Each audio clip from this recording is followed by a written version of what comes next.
So today we're going to be talking about the pelvic floor and the importance of the pelvic floor and a few yoga poses that you can do.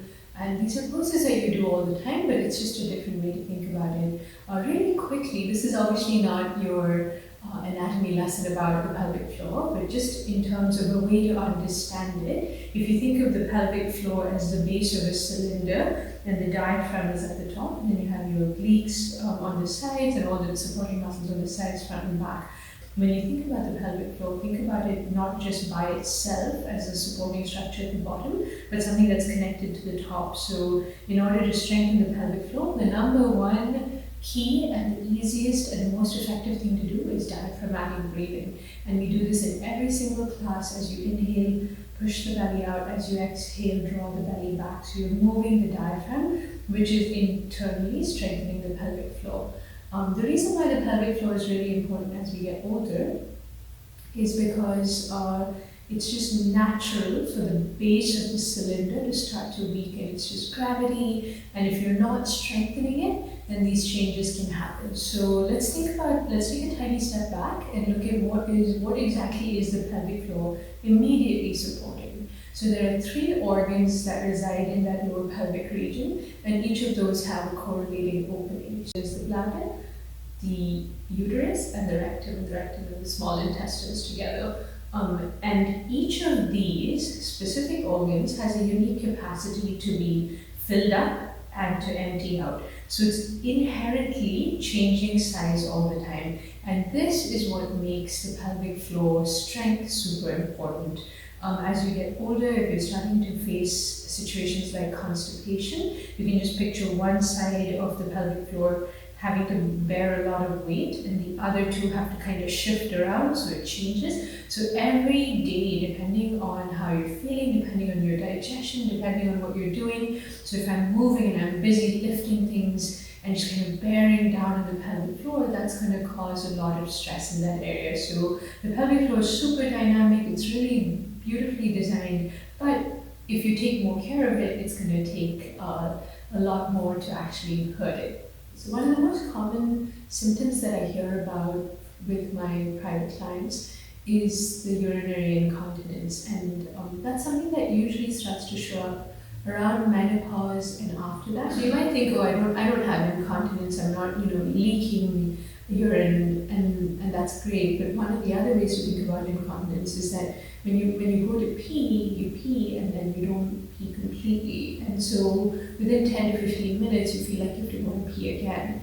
And that's another symptom or another sign that your pelvic floor could use a little bit of work, and that can really help you manage that situation. Now, specifically when you think about a hysterectomy, so you have these three units in a bag. You remove one, you remove the uterus.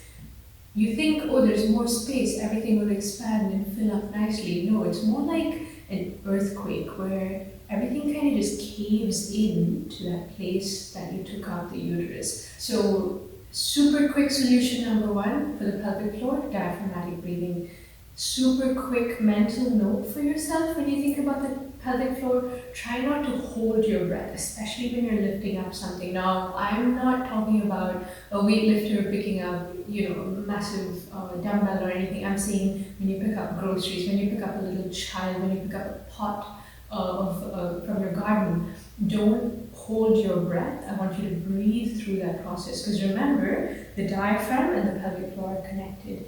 And the other thing you want to do is be really careful about bearing down. What does this bearing down mean? Bearing down can happen simply by clenching your jaw. You're like, and then you're just like pushing down on all the organs. So sometimes when you're going to the bathroom, you want to be really fast, and so you do that. Or when you're lifting something, again, you just kind of hold your breath and bear down when you lift something up.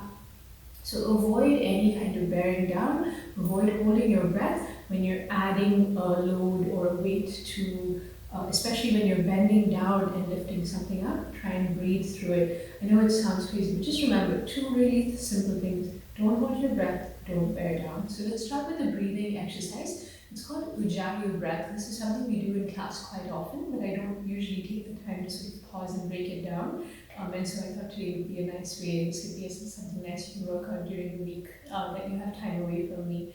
So let's start by just thinking about how we would breathe through our mouth if we were trying to fog up a glass. So you go, so get that breath through with your mouth open. It's a very throaty breath, right? Now, ideally, I'd love for you to sit in any position that feels comfortable. It's Sukhasana. I'm sitting cross-legged, and I want you to interlace your fingers and then cross the left thumb over the right thumb and just kind of hold your hands in your lap here. So this is going to be your hand position, and I want you to notice a few things. Make sure your heart is raised so that you're not sitting like this. Your heart needs to be raised, but I don't want you to arch your back. So I don't want your ribs to be flaring out in front of your hips. So ribs directly above the hips, heart raised, spine tall, crown of your head reaching up towards the ceiling.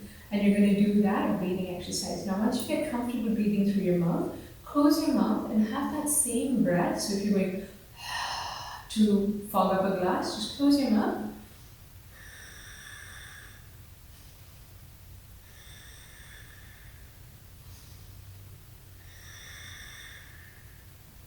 So that's going to be your breathing exercise, okay? So as you inhale, your shoulders and your chest and your collarbone all get nice and open. Your throat muscles get engaged. Now this is really important. You want your throat muscles to get engaged because there are these carotid bodies that are right here. And as soon as you engage those, you stimulate a relaxation response. It's almost like you just kind of want to soften the rest of the body.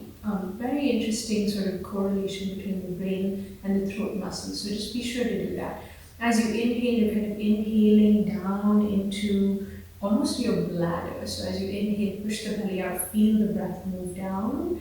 As you exhale, slowly release and push all the air back up.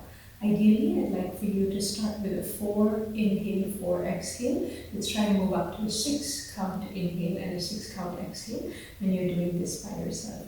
Okay, so the first of your 5 series sequence is going to be one that we're going to do lying down on our stomach.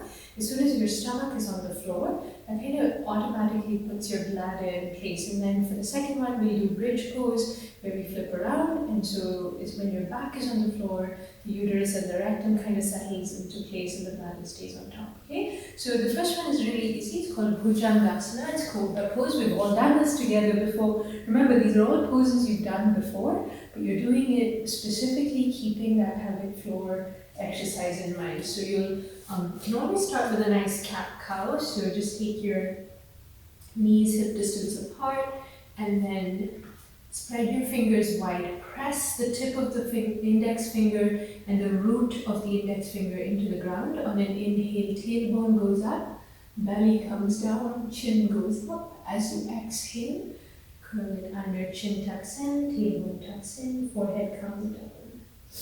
Okay, then slowly start to make your way all the way down. Bhujangasana, Cobra pose. Key things to notice here is that your pelvic muscles are pushing into the ground.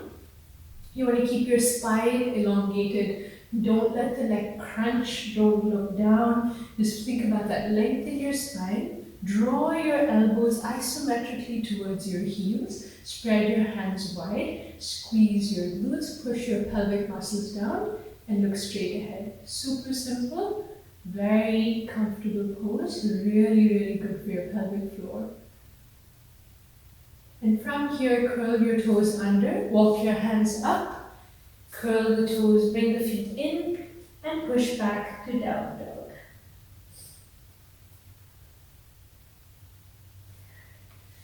You can do that sequence a few times. So Bhujangasana, Cobra pose to down dog. Okay, and you'll really start to feel that flow of your pelvic floor muscles, the spinal muscles and the core muscles all working together.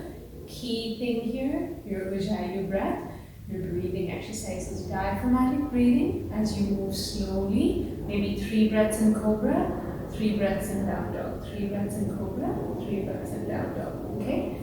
So after you finish that sequence of 3 breaths in Cobra and 3 breaths in down dog, we'll turn around and lie on our back. This is going to be 2 different things again that you can do. So start by sitting kind of close to the wall, about a foot's distance away, and then just slowly lie down. You can take your feet up to the wall or keep them down on the floor. We're just going to go to bridge pose. So hands beside you, press into the floor. Shift the weight onto your shoulders.